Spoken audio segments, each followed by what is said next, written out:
Selamat pagi kelas 7. Pada video pembelajaran sebelumnya kita sudah membahas tentang organisasi kehidupan. Nah, kali ini kita akan mereview atau kita akan mengulang kembali materi tentang organisasi kehidupan dan saya akan menambahkan sedikit suplemen yang perlu ditambahkan pada bab ini ya. Kita akan lanjutkan ke review dulu ya.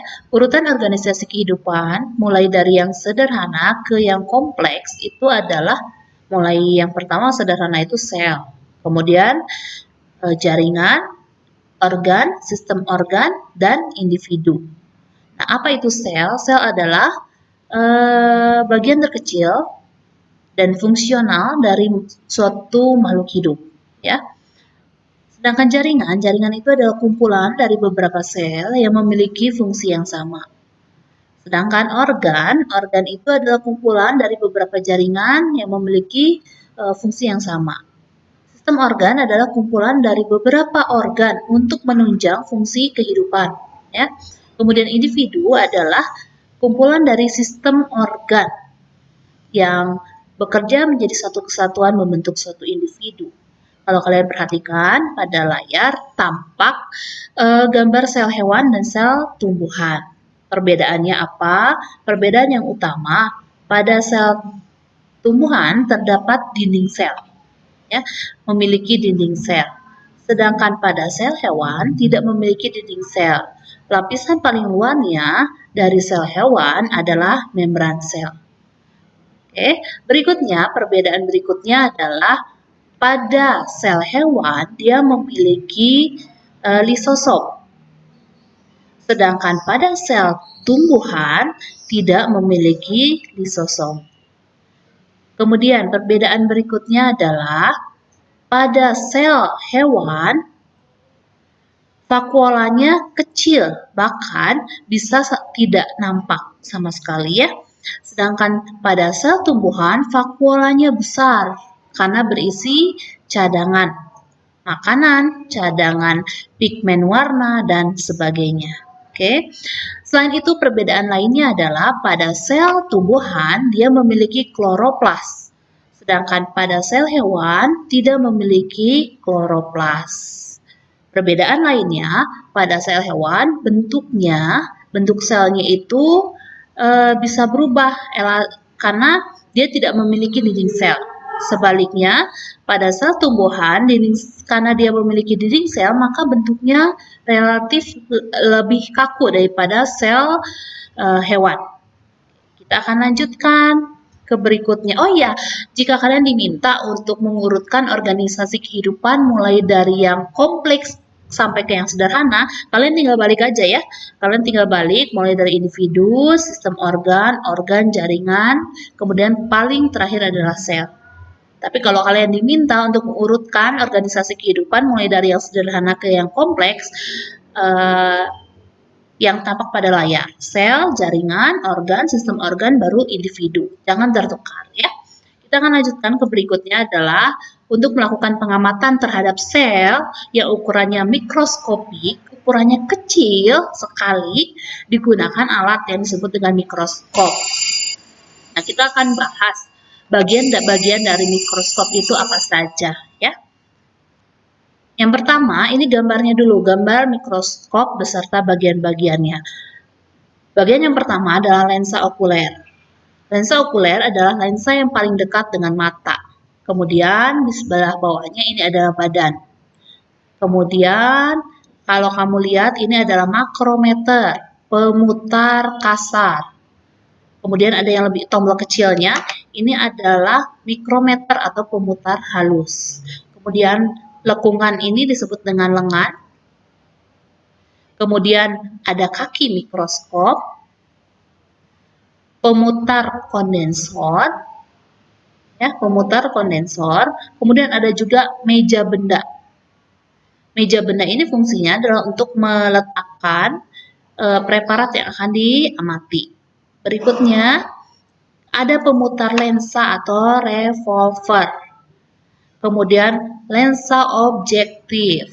Lensa objektif ini adalah lensa yang dekat dengan benda yang diamati. Ya.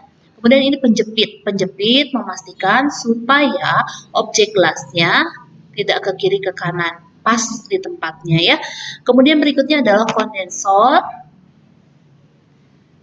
kondensor, kemudian di bagian bawahnya adalah diafragma untuk mengatur banyak sedikitnya cahaya yang masuk.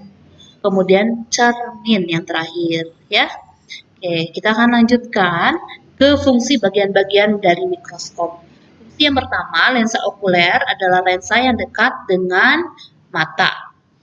Oke, lensa okuler ini fungsinya adalah untuk membentuk bayangan maya, tegak, dan diperbesar.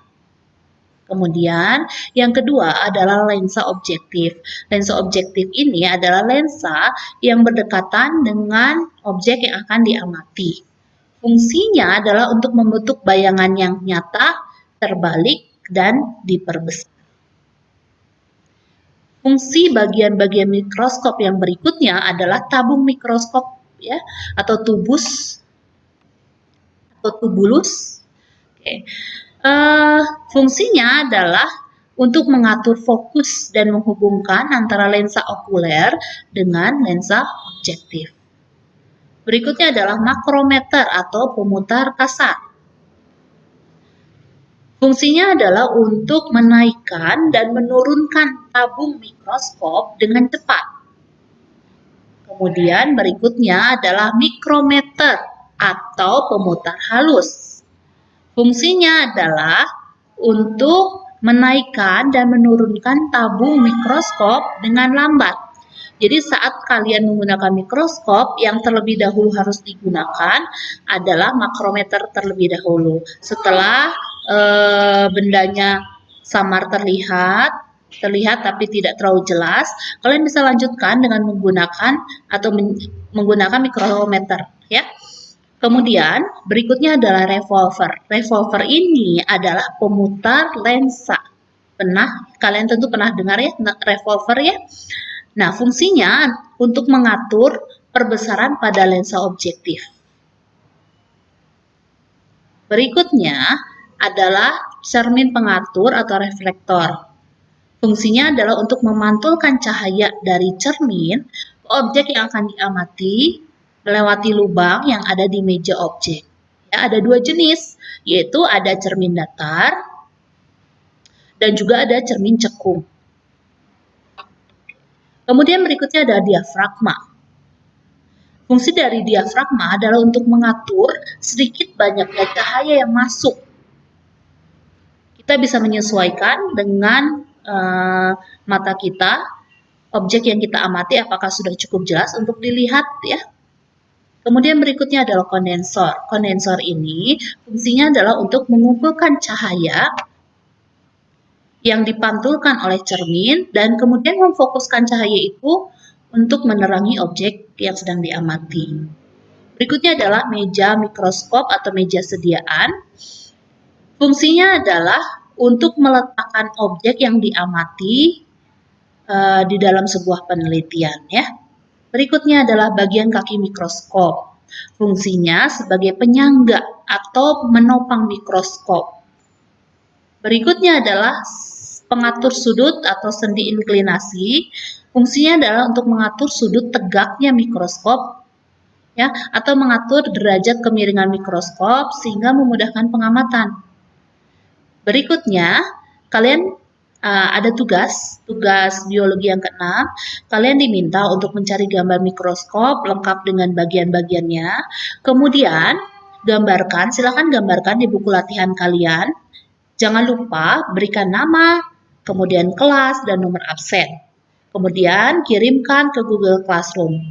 Batas waktu pengumpulannya adalah hari ini, hari Selasa, 8 September 2020, sebelum pukul 4 sore. Untuk kelas 7, silakan kerjakan tugasnya sebaik-baiknya, kemudian kumpulkan ke Google Classroom tepat waktu. Terima kasih, Tuhan memberkati.